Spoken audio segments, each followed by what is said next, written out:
नमस्कार। कृष्णा न्यूज में आपका स्वागत है। पराली और फसल प्रबंधन को लेकर तहसील में संबंधित अधिकारियों को लेकर हुई आवश्यक बैठक। समाचार विस्तार से। जनपद औरैया की तहसील अजीतमल के सभागार में उप जिलाधिकारी अखिलेश कुमार सिंह ने पराली प्रबंधन व फसल अवशेष के न जलाए जाने के संबंध में तहसील स्तरीय बैठक की, जिसमें तहसील अजीतमल के समस्त विभाग के कर्मचारियों ने भाग लिया। तहसील अजीतमल में पिछली वर्ष फसल अवशेष जलाए जाने की 6 घटनाएं प्रकाश में आई थीं। इस वर्ष अभी तक अजीतमल तहसील में किसी भी प्रकार की कोई घटना नहीं आई है। सरकार का मानना है कि फसल के अवशेष जलाने पर किसान ही जिम्मेदार होगा। बिना एसएमएस के मशीनों को न चलाएं। यदि बिना एसएमएस के मशीन चलाई जाती है तो उसकी हार्वेस्टर मशीन को सीज कर दिया जाएगा, और यदि किसान अपनी मर्जी से चलवाता है तो उसके लिए दोनों लोग जिम्मेदार होंगे। पराली प्रबंधन के लिए देश भर में कई तरह की गोष्ठियां और जागरूकता अभियान चलाए जा रहे हैं, जिससे पराली को न जलाया जाए। पराली जलाने से प्रदूषण होता है और हमको सांस लेने में समस्या आती है, जिससे वातावरण प्रदूषित होता है, जिस पर रोक लगाने के लिए सरकार ने अहम कदम उठाए हैं। कृष्णा न्यूज के लिए औरैया से बीरेन्द्र सिंह सेंगर की रिपोर्ट। हमारे क्षेत्र में पराली जलाई नहीं जा रही। सरकार का ये कहना है कि उससे प्रदूषण बढ़ता है। हाँ, ये बात सही है। प्रदूषण अगर बढ़ते ही और बल्कि सरकार नहीं, हम लोग खुद कोशिश में है कि ऐसी समस्या न बने।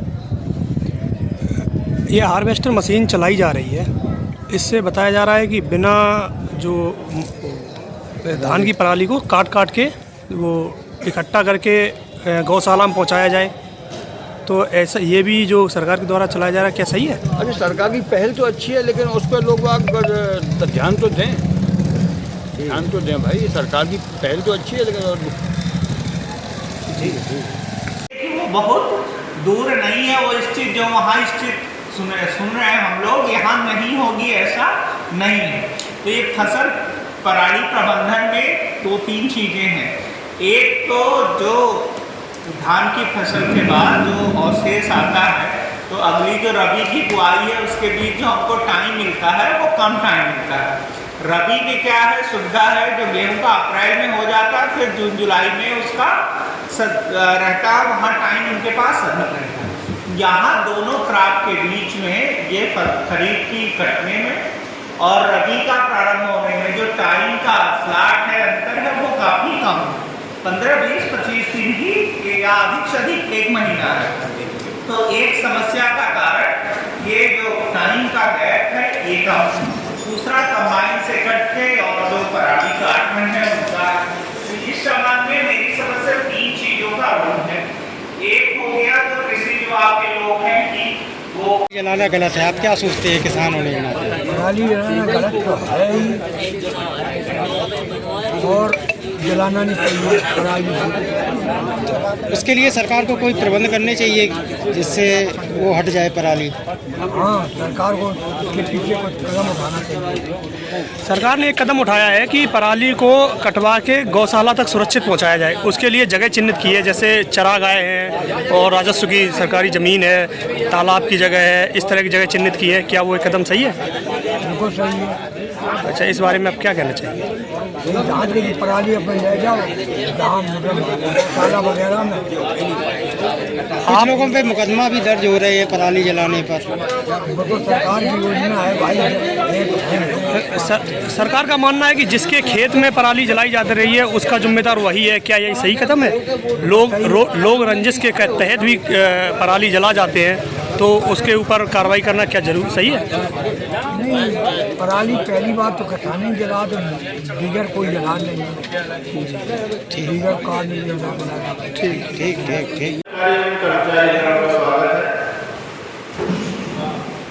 फसल अवशेष प्रबंधन के बारे में जैसा कि आप सभी जानते हैं कि धान की पराली या अन्य फसलों के अवशेष से जो प्रदूषण होता है उसको रोकने के लिए इन सीटू और एक्स सीटू 2 तरीके के प्रबंधन किए जाते हैं।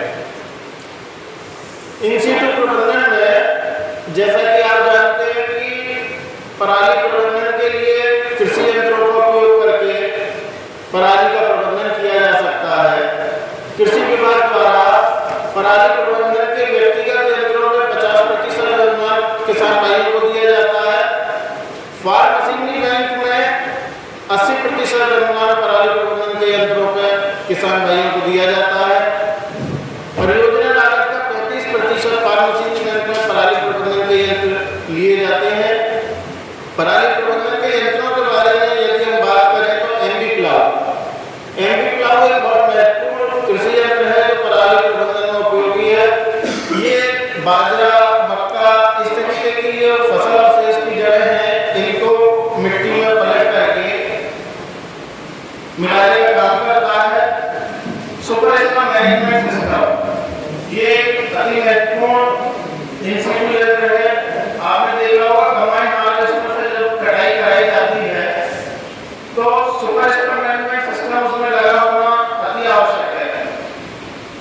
जिस कंबाइन हार्वेस्टर में सुपर मैनेजमेंट सिस्टम नहीं लगा होगा वो कंबाइन हार्वेस्टर सीज कर दिया जाएगा। इस बात को सभी हमारे कंबाइन हार्वेस्टर यदि कटाई करते हुए पाया जाता है और उसमें सुपर मैनेजमेंट सिस्टम नहीं लगा है तो कटाई नहीं कर सकता। दूसरा मल्चर का जैसा कि आप सब जानते हैं बुला के उनको आप जागरूक करिए कि इससे पराली जलाने से क्या नुकसान है, क्योंकि जो जैविक रास्ता चाहे केचुआ हो या अन्य जो है वो सब मर जाते हैं पराली जलाने से।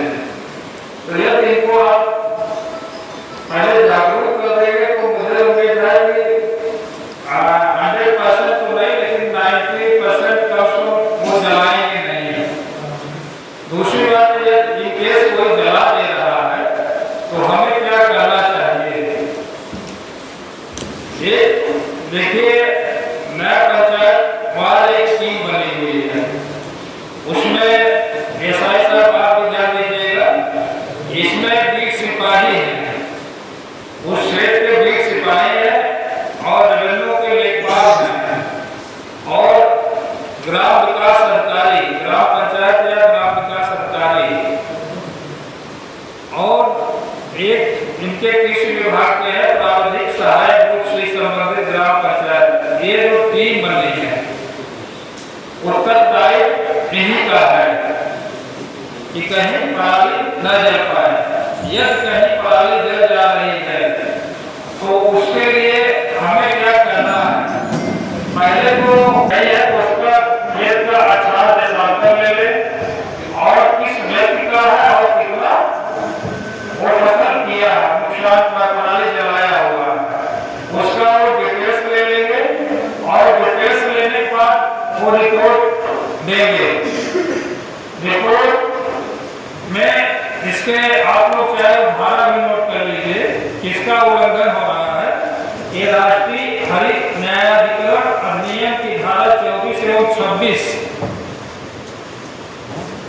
ठीक न्यायाधिकरण अधिनियम की धारा 24 एवं 26 के अंतर्गत इसका ये रिपोर्ट करें और उसमें दंड का क्या प्रोविजन है वो भी आप लोग नोट कर लीजिए।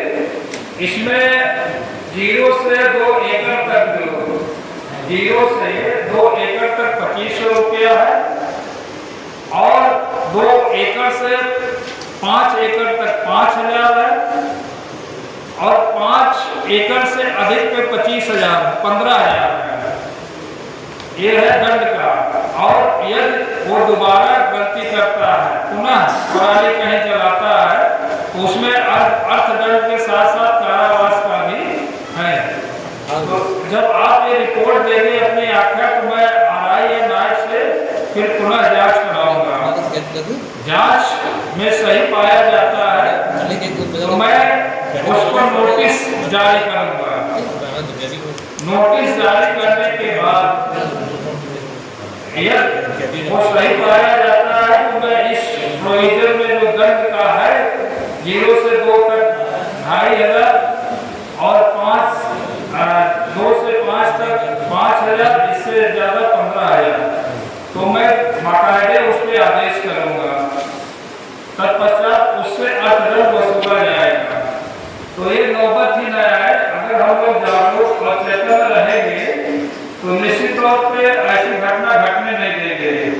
इसके साथ साथ आप विकास विभाग से हैं तो आप लोग अपने ग्राम पंचायत को एक्टिव कर दीजिए। कहीं अगर हो रहा धान का कटाई को वो कुआ उसको गौशाला को देने के लिए व्यवस्था करिए कि वो गौशाला में पहुंच जाए ताकि